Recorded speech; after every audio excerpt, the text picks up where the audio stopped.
ton jardin. Bienvenue à l'Académie 3 tonnes.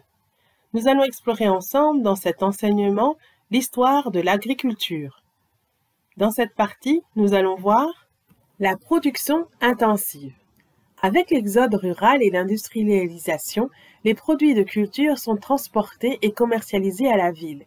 Les cultivateurs ne cultivent plus uniquement pour leur famille et leur communauté, mais pour vendre à la ville ou même parfois à l'autre bout de la planète. La problématique de transport devient une composante importante de l'agriculture par route, bateau et même avion. Elle doit prendre en compte le fait que la nourriture est périssable. Les cultivateurs rentrent ainsi en compétition les uns contre les autres et doivent produire beaucoup et vite pour gagner suffisamment d'argent. La rentabilité devient un facteur majeur de l'agriculture et les cultivateurs se spécialisent et gèrent d'immenses monocultures pour diminuer les coûts de production.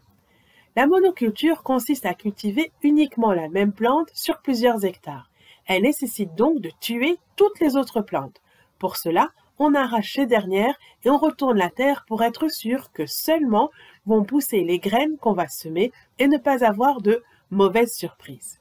En arrachant toutes les cultures, on enlève à la terre de la matière organique. En retournant la terre, on détruit les organismes qui aèrent la terre et facilitent la décomposition et le captage de l'azote.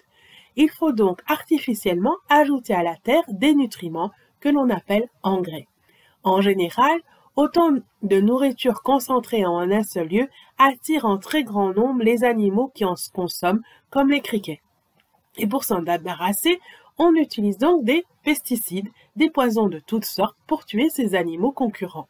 Les scientifiques inventent des produits chimiques, engrais chimiques et pesticides chimiques avec des fortes concentrations de molécules. Ils sont très efficaces, mais apportent dans la terre des molécules artificielles.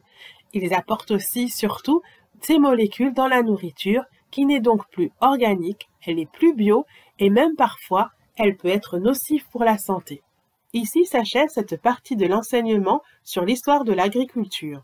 Vous pouvez maintenant contacter le centre de formation pour nous poser vos questions et valider que vous avez bien compris cet enseignement avant de passer au suivant. Vous pouvez bien sûr, avant, écouter l'enseignement autant de fois que vous le jugerez nécessaire.